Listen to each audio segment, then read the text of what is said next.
ಕೇಂದ್ರ ಗೃಹ ಖಾತೆ ಮಡಿಲಿಗೆ ರಾಹುಲ್ ಗಾಂಧಿ ಕೇಸ್.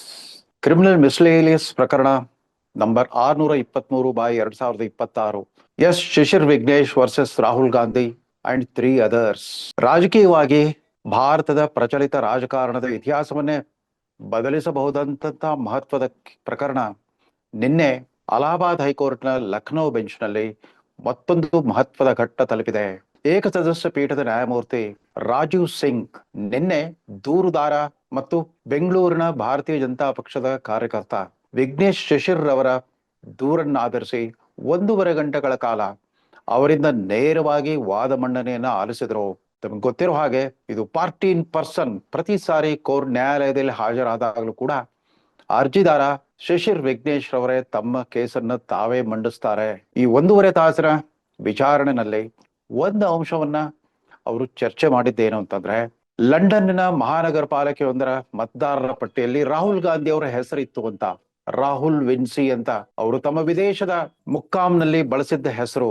ಆಗ ಅಲ್ಲಿ ಉಪಸ್ಥಿತರಿದ್ದ ನ್ಯಾಯವಾದಿಗಳೊಬ್ರು ಹೇಳಿದ್ದೇನು ಅಂತಂದ್ರೆ, ಬ್ರಿಟನ್ ನಲ್ಲಿ, ಯುನೈಟೆಡ್ ಕಿಂಗ್ಡಮ್ ನಲ್ಲಿ ಈ ರೀತಿ ವಿದೇಶಿಯರು ಕೂಡ, ಅಲ್ಲಿ ಕಾಯಂ ಆಗಿ ನೆಲೆಸಿರೋ ವಿದೇಶಿಯರು ಕೂಡ ಮತದಾನ ಮಾಡೋ ಹಕ್ಕು ಪಡ್ಕೊಂಡಿದ್ದಾರೆ ಅಂತ.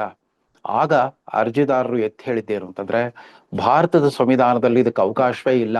ಭಾರತದಲ್ಲಿ ಮತದಾರರ ಪಟ್ಟಿಯಲ್ಲಿ ಸೇರ್ಪಡೆಯಾಗಬೇಕಾದ್ರೆ ಆತ ಭಾರತದ ಕಾಯಂ ನಾಗರಿಕನಾಗಿರ್ಬೇಕು. ಆತ ಯಾವುದೇ ರೀತಿಯ ವಿದೇಶಿ ಪೌರತ್ವವನ್ನು ಹೊಂದಿರತಕ್ಕದ್ದಲ್ಲ. ಯಾಕಂದ್ರೆ ಭಾರತದ ಸಂವಿಧಾನದ ಅಡಿಯಲ್ಲಿ ಚುನಾವಣೆಯಲ್ಲಿ ಮತ ಚಲಾಯಿಸಬೇಕು ಅಂತಂದ್ರೆ ಭಾರತದ ಕಾಯಂ ಪ್ರಜೆ ಆಗಿರಬೇಕು, ಕೇವಲ ಭಾರತದ ಪ್ರಜೆ ಆಗಿರ್ಬೇಕು ಹೊರತು ಅದರ ಜೊತೆಗೆ ದ್ವಿಪೌರತ್ವ ಹೊಂದಿರುವುದಕ್ಕೆ ಅವಕಾಶವೇ ಇಲ್ಲ. ಯಾಕಂದ್ರೆ ಚುನಾವಣೆ ಸ್ಪರ್ಧೆ ಮಾಡುವಾಗ ನಾಮಪತ್ರದ ಜೊತೆಗೆ ತಾವು ವೋಟರ್ ಲಿಸ್ಟ್ ಎಕ್ಸ್ಟ್ರಾಕ್ಟ್ ಅನ್ನ ಅದರ ಜೊತೆಗೆ ಅನಕ್ಷರಾಗಿ ಸಾದರ ಪಡಿಸ್ಬೇಕಾಗುತ್ತೆ. ಈ ವೋಟರ್ ಲಿಸ್ಟ್ ಎಕ್ಸ್ಟ್ರಾಕ್ಟ್ ನಲ್ಲಿ ತಾವು ಭಾರತದ ಪ್ರಜೆ ಅನ್ನೋದು ಖಾತ್ರಿ ಆದಾಗ ಮಾತ್ರ ನಿಮ್ಮ ಹೆಸರು ಅದರಲ್ಲಿ ಸೇರ್ಪಡೆಯಾಗಿರುತ್ತೆ. ಬಹುಶಃ ರಾಹುಲ್ ಗಾಂಧಿ ಅವರು ಯಾವಾಗ ರಾಷ್ಟ್ರೀಯ ಚುನಾವಣಾ ಆಯೋಗ ಬಿಹಾರ್ನಲ್ಲಿ SIR ಅನ್ನೋ ಒಂದು ಪ್ರಕ್ರಿಯೆಯನ್ನು ಶುರು ಮಾಡ್ತೋ, ಅದಕ್ಕೆ ಶತಾಯಗತಾಯ ವಿರೋಧ ವ್ಯಕ್ತಪಡಿಸಿದ್ದು ಇದೇ ಕಾರಣಕ್ಕೆ ಅಂತ ಕಾಣುತ್ತೆ. ದೂರುದಾರ ವಿಘ್ನೇಶ್ ಭಾರತದ ಸಂವಿಧಾನದ ಪ್ರಕಾರ ದ್ವಿಪೌರತ್ವ ಹೊಂದಿದವರಿಗೆ ಮತ ಚಲಾಯಿಸುವ ಹಕ್ಕು ಇಲ್ಲ, ಚುನಾವಣೆಯಲ್ಲಿ ಸ್ಪರ್ಧಿಸುವ ಹಕ್ಕು ಇಲ್ಲ ಎಂಬ ಅಂಶವನ್ನ ಎತ್ತಿ ಹೇಳಿದರು. ಇಡೀ ಪ್ರಕರಣದ ಮೂಲ ತಾತ್ಪರ್ಯ ಇರೋದೇ ಇಲ್ಲಿ. ಕಳೆದ 5 ಲೋಕಸಭಾ ಚುನಾವಣೆಗಳಲ್ಲಿ 2004ರಿಂದ ಆರಂಭಿಸಿ ಸತತವಾಗಿ 5 ಬಾರಿ ಚುನಾವಣಾ ಆಯೋಗಕ್ಕೆ ತಾವು ಬ್ರಿಟಿಷ್ ಪಾಸ್ಪೋರ್ಟ್ ಪಡೆದಿರುವುದನ್ನ, ತಾವಿನ್ನೂ ಬ್ರಿಟಿಷ್ ಪೌರತ್ವವನ್ನು ಹೊಂದಿರುವ ಅಂಶವನ್ನ ಬಚ್ಚಿಟ್ಬಿಟ್ಟು ಸತತವಾಗಿ ಚುನಾವಣೆಯನ್ನು ಗೆಲ್ತಾ ಬಂದಿದ್ದಾರೆ. ಇದೀಗ ಲೋಕಸಭೆಯಲ್ಲಿ ಪ್ರತಿಪಕ್ಷದ ನಾಯಕರಾಗಿದ್ದಾರೆ ರಾಹುಲ್ ಗಾಂಧಿ. ತನ್ಮೂಲಕ ಭಾರತದ ಕಾನೂನಿಗೆ ವಂಚನೆ ಮಾಡಿದ್ದಾರೆ, ಭಾರತದ ಪ್ರಜಾಪ್ರಭುತ್ವ ವ್ಯವಸ್ಥೆಗೆ ಅಪಚಾರ ಮಾಡಿದ್ದಾರೆ ಅನ್ನೋದೇ ಪ್ರಮುಖವಾದ ಆರೋಪವಾಗಿತ್ತು. ಹೀಗಾಗಿ ನಿನ್ನೆ ಮಾನ್ಯ ನ್ಯಾಯಾಧೀಶ ರಾಜೀವ್ ಸಿಂಗ್ ಅವರು ಕೋರ್ಟ್ನಲ್ಲಿ ಉಪಸ್ಥಿತರಿದ್ದ ಕೇಂದ್ರ ಗೃಹ ಖಾತೆಯ ಪರವಾಗಿ ಹಾಜರಿದ್ದ ವಿಶೇಷ ಸರ್ಕಾರಿ ವಕೀಲ ರಾಜ್ಕುಮಾರ್ ಸಿಂಗ್ ಅವರಿಗೆ ಆದೇಶ ಕೊಟ್ಟರು. ಬರುವ 19ನೇ ತಾರೀಕು ಮತ್ತೆ ಈ ವಿಚಾರಣೆ ಮುಂದುವರಿಯುತ್ತೆ.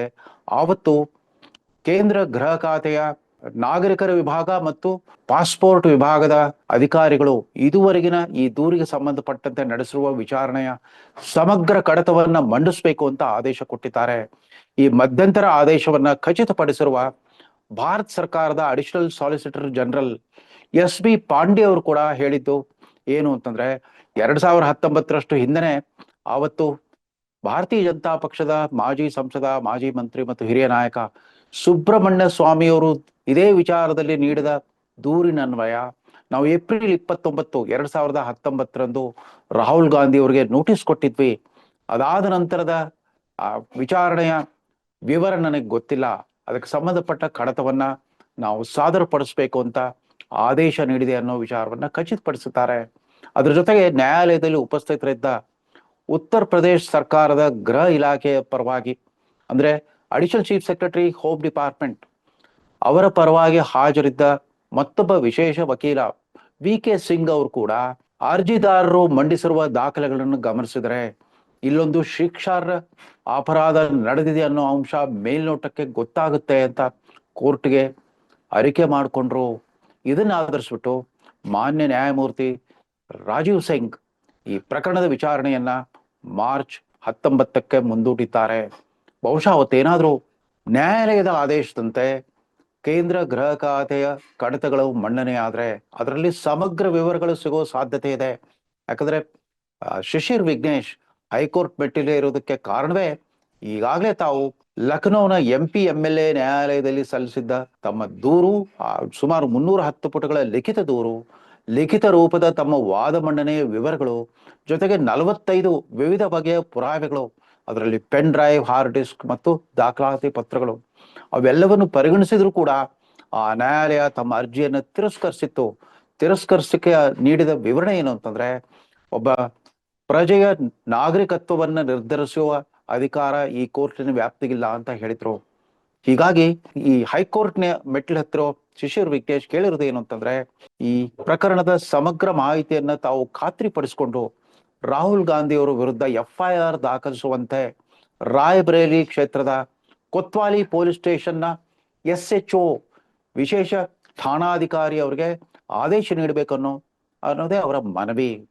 ಇದೇನಾದ್ರೂ ಬರುವ ಮಾರ್ಚ್ 19ರಂದು ಕೇಂದ್ರ ಗೃಹ ಖಾತೆಯ ಕಡತ ಮಂಡನೆ ಆಗ್ಬಿಟ್ಟು ಅದರೆಲ್ಲ ಅಂಶಗಳೆಲ್ಲ ಶಿಶಿರ್ ವಿಘ್ನೇಶ್ ಮಾಡಿರೋ ಗಂಭೀರ ಆರೋಪಗಳನ್ನು ಸ್ಥಿರೀಕರಿಸೋ ಹಾಗಿದ್ರೆ ಖಂಡಿತವಾಗೂ ಕೋರ್ಟ್ನಿಂದ ಭಾರತದ ರಾಜಕೀಯ ಇತಿಹಾಸವನ್ನೇ ಕದಲಿಸಬಲ್ಲಂತಹ ಒಂದು ಮಹತ್ವದ ತೀರ್ಪು ಬರಬಹುದು. ಅದಕ್ಕಾಗಿ ನಾವೆಲ್ಲ ಕಾದು ನೋಡ್ತಾ ಇದ್ದೇವೆ. ಹೊಸ ದಿಗಂತದ ವೀಕ್ಷಕರಿಗೆ ಈ ವಿಚಾರ ಹೊಸದೇನಲ್ಲ. ಇವತ್ತು ಉತ್ತರ ಭಾರತದ ಬಹುತೇಕ ದಿನಪತ್ರಿಕೆಗಳು ಮತ್ತು ಸುದ್ದಿ ವಾಹಿನಿಗಳಲ್ಲಿ ನಿನ್ನೆ ನಡೆದ ಕಲಾಪದ ಅಂಶ ಸಮಗ್ರವಾಗಿ ಪ್ರಕಟಗೊಂಡಿದೆ. ಕರ್ನಾಟಕದಲ್ಲೇಕೋ ಇಲ್ಲಿನ ಸುದ್ದಿ ವಾಹಿನಿಗಳು ಮತ್ತು ಸುದ್ದಿ ಮಾಧ್ಯಮಗಳು ಇನ್ನೂ ಹಿಂಜರಿತಾ ಇದ್ದಾರೆ.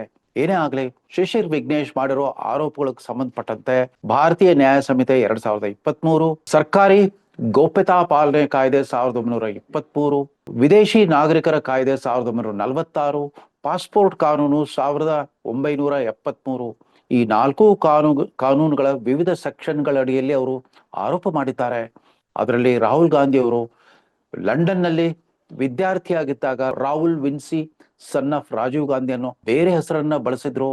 ಅದೇ ಹೆಸರಿನಲ್ಲಿ ಅಲ್ಲೊಂದು ಖಾಸಗಿ ಕಂಪನಿಯನ್ನು ಕೂಡ ತೆಗೆದಿದ್ರು. ಆ ಖಾಸಗಿ ಕಂಪನಿಯ ವಾರ್ಷಿಕ ವರದಿಗಳಲ್ಲೂ ಕೂಡ ತಾವು ಬ್ರಿಟಿಷ್ ಪ್ರಜೆ ಅಂತ ನಮೂದಿಸಿದ್ರು. ಅದಷ್ಟೇ ಅಲ್ಲ, ಅಲ್ಲಿನ ನಗರ ಪಾಲಿಕೆಯ ಮತದಾರರ ಪಟ್ಟಿಯಲ್ಲಿ ಅವರ ಹೆಸರಿತ್ತು, ಮತ ಚಲಾವಣೆ ಮಾಡಿದ್ರು ಇತ್ಯಾದಿಯಾಗಿ ಆರೋಪ ಮಾಡಿರೋದಷ್ಟೇ ಅಲ್ಲ, ಕಳೆದ ವಾರ ತಮಗೆ ಕಳೆದ ವರ್ಷ ಸೆಪ್ಟೆಂಬರ್ನಲ್ಲಿ 2025 ಸೆಪ್ಟೆಂಬರ್ನಲ್ಲಿ ಜಾರಿ ನಿರ್ದೇಶನಾಲಯದ ಎದುರು ತಾವು ನೀಡಿರುವ ಸುಮಾರು 18 ತಾಸುಗಳ ವಿವರಣೆ ಕುರಿತಂತೆ ಸಾಕಷ್ಟು ಮಾಹಿತಿಯನ್ನು ಕೊಟ್ಬಿಟ್ಟು ರಾಹುಲ್ ಗಾಂಧಿ ಅವರ ವಿರುದ್ಧ ಅವರ ಆದಾಯ ಮೂಲಕ್ಕಿಂತ ಅತ್ಯಧಿಕ ಅಕ್ರಮ ಆಸ್ತಿ ಗಳಿಕೆ ಕೂಡ ಮಾಡಿದ್ದಾರೆ ಅನ್ನೋ ಮತ್ತೊಂದು ಆರೋಪವನ್ನು ಕೂಡ ಸೇರಿಸಿದ್ರು. ಇವೆಲ್ಲ ವಿಚಾರಗಳ ಬಗ್ಗೆ ಮತ್ತೆ ಲಖನೌನಲ್ಲಿರೋ ಅಲಹಾಬಾದ್ ಹೈಕೋರ್ಟ್ನ ಏಕಸದಸ್ಯ ಪೀಠ ಮತ್ತೆ ವಿಚಾರಣೆ ಮುಂದುವರಿಸ್ತಾ ಇದೆ. ಬಹುಶಃ ಅವತ್ತೇ ಒಂದು ಪ್ರಾಥಮಿಕ ಆದೇಶ ಕೂಡ ಬರಬಹುದು. ಸದ್ಯಕ್ಕೆ ಈ ಮಧ್ಯಂತರ ಆದೇಶದ ಪರಿಣಾಮವೇನಾದೀತು ಕಾದ್ ನೋಡೋಣ. ಇದುವರೆಗೂ ಕುತೂಹಲಕರ ಸಂಗತಿ ಏನು ಅಂತಂದ್ರೆ, ಇಷ್ಟೆಲ್ಲ ಗಂಭೀರ ಆರೋಪ ಎದುರಿಸ್ತಾ ಇದ್ರು ಕೂಡ ರಾಹುಲ್ ಗಾಂಧಿ ಪರ ಇವತ್ತು ಕೂಡ ನ್ಯಾಯಾಲಯದಲ್ಲಿ ಒಬ್ರು ಡಿಫೆನ್ಸ್ ಲಾಯರ್ ಯಾರು ಹಾಜರಾಗಿಲ್ಲ. ಅಧಿಕೃತವಾಗಿ ಅವರು ವಕಾಲತ್ತನ್ನು ಸಲ್ಲಿಸಿಲ್ಲ. ಬಹುಶಃ ರಾಹುಲ್ ಗಾಂಧಿ ಅವ್ರಿಗೆ ಏನೋ ಅವರ ಒಳ ಮನಸ್ಸಿನಲ್ಲಿ ಒಂದು ಆತ್ಮವಿಶ್ವಾಸ ಇದೆ ಅಂತ ಕಾಣುತ್ತೆ. ಈ ಆರೋಪಗಳಲ್ಲಿ ಹುರುಳಿಲ್ಲ ಅಥವಾ ಆರೋಪ ಸರಿ ಇದ್ರೂ ಕೂಡ ಅದನ್ನ ಧಿಕ್ಕರಿಸಬಲ್ಲ ಶಕ್ತಿ ತನ್ನ ಹತ್ರ ಇದೆ. ತನ್ನ ಪಕ್ಷದಲ್ಲಿ ಲಭ್ಯವಿರುವ ಅಥವಾ ತಮಗೆ ಆಪ್ತರಾಗಿರುವ ಸುಪ್ರೀಂ ಕೋರ್ಟ್ನ ಪ್ರಖ್ಯಾತ ನ್ಯಾಯವಾದಿಗಳು ತಮ್ಮ ಪರವಾಗಿ ಕೇಸನ್ನ ಗೆಲ್ಲಿಸ್ಕೊಡ್ಬಹುದು ಅನ್ನೋ ಆತ್ಮವಿಶ್ವಾಸದಿಂದ ಬೀಗ್ತಾ ಇದ್ದಾರೆ ಅಂತ ಕಾಣುತ್ತೆ.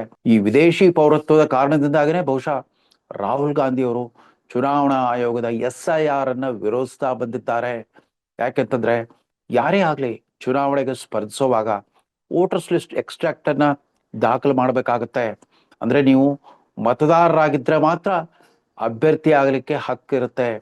ಆದ್ರೆ ಮತದಾರರ ಪಟ್ಟಿಯಲ್ಲಿ ಸೇರ್ಪಡೆ ಆಗ್ಲಿಕ್ಕೆ ತಾವು ಭಾರತದ ಪ್ರಜೆ ಆಗಿರ್ಬೇಕು, ಏಕಮಾತ್ರ ಪ್ರಜೆ ಆಗಿರ್ಬೇಕು. ತಾವು ಮತ್ತೊಂದು ದೇಶದ ಪೌರತ್ವವನ್ನು ಹೊಂದಿದ್ರೆ ಇಲ್ಲಿ ಮತ ಚಲಾಯಿಸ್ಲಿಕ್ಕೂ ಅನರ್ಹರಾಗ್ತೀರಿ, ಚುನಾವಣೆಯಲ್ಲಿ ಸ್ಪರ್ಧಿಸ್ಲಿಕ್ಕೂ ಅನರ್ಹರಾಗ್ತೀರಿ. ಏನೇ ಇರಲಿ, ಈ ಕುತೂಹಲಕಾರಿ ಸಂಗತಿಯನ್ನ ಬಚ್ಚಿಟ್ಕೊಂಡೆ 5 ಬಾರಿ ಲೋಕಸಭೆಗೆ ಗೆದ್ದು ಬಂದಿದ್ದಾರೆ. ಲೋಕಸಭೆಯಲ್ಲಿ ಪ್ರತಿಪಕ್ಷ ಸ್ಥಾನವನ್ನು ಅಲಂಕರಿಸಿದ್ದಾರೆ. ಇವತ್ತು ಕಾಂಗ್ರೆಸ್ ಪಕ್ಷದ ಸರ್ವೋಚ್ಚ ನಾಯಕನಾಗಿ ವಿಜೃಂಭಿಸ್ತಾ ಇದ್ದಾರೆ ರಾಹುಲ್ ಗಾಂಧಿ. ನಮಸ್ಕಾರ.